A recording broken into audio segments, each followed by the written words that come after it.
Well, hello. My name is Larry, and I am an amateur musician who is very confused by the notion of modes.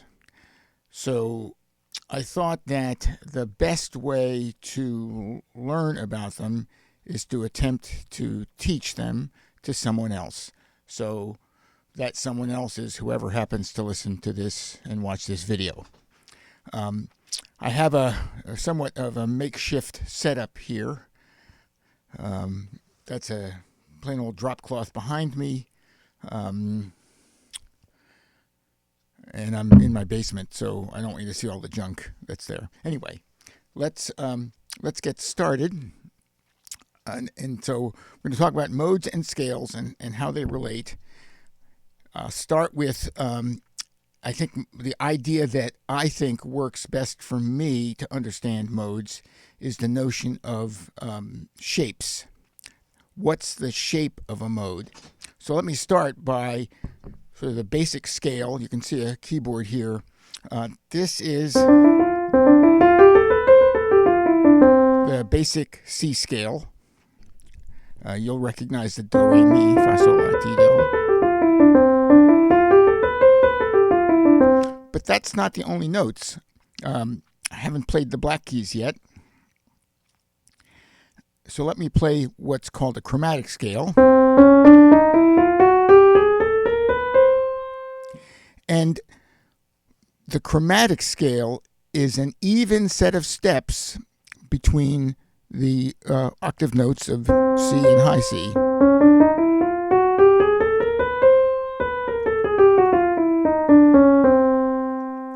So now let me introduce the notion of what I mean by a shape.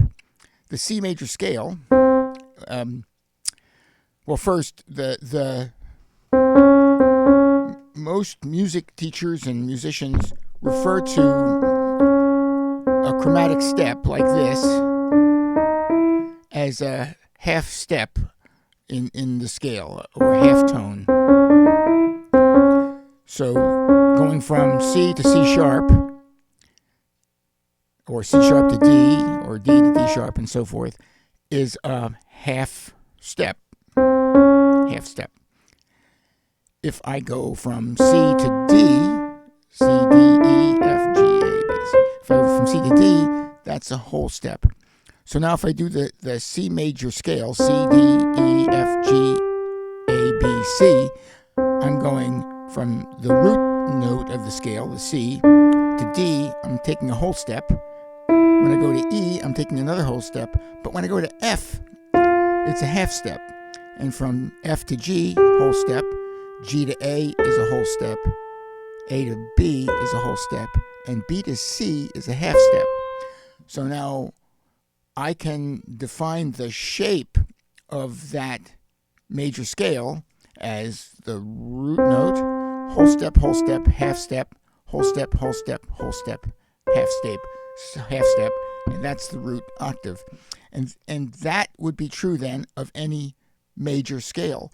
If I wanted to do the C major scale, as long as I do the same shape, here's the D as the root note, the D major scale would be root note, whole step, half step,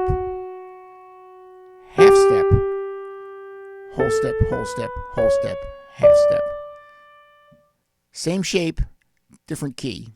So major scale shape is root note, whole step, half step, whole step, half step. So now let's talk about modes. And the one mode I'm going to talk about this time, and we'll do other modes other times, is the Dorian mode. And often the way the Dorian mode is explained is by saying that you take the C scale and start on the D note. And that would be the D Dorian scale.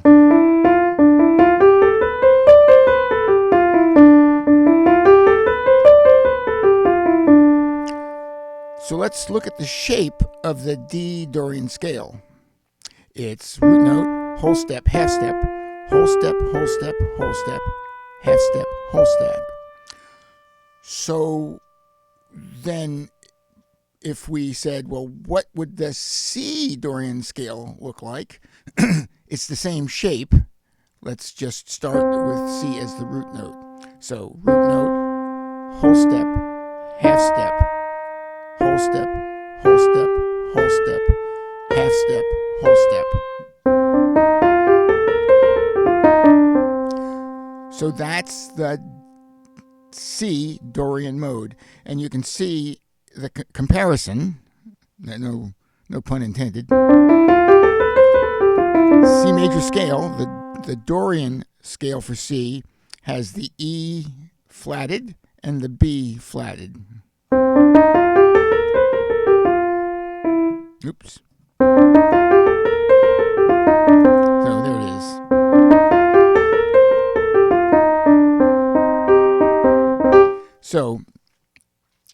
So that's the shape. So now we can think of the shape of a mode or the shape of a scale as a sequence of the starting note and the steps. That sequence and the size of each step in turn defines the shape of the scale. So finally, the notion of modes are often used to define certain melodies. What melody would be using the C major scale? Well,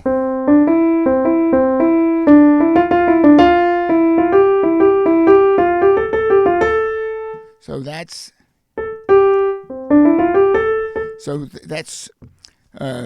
Do a deer playing on the C scale. But how about the C Dorian mode? Well, actually, how the Dorian mode in general.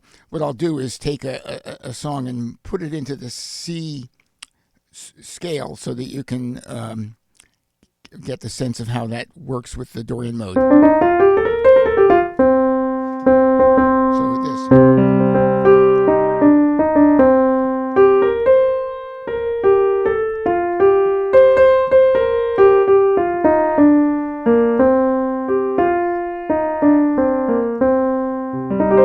So you'll recognize that as Scarborough Fair.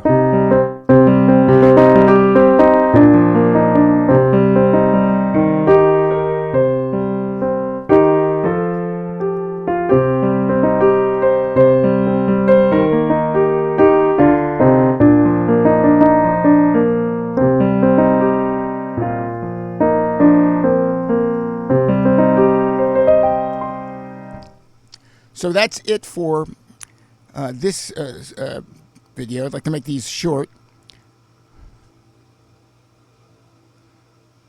Next time we'll do other modes and see how that works. Okay, thanks for listening.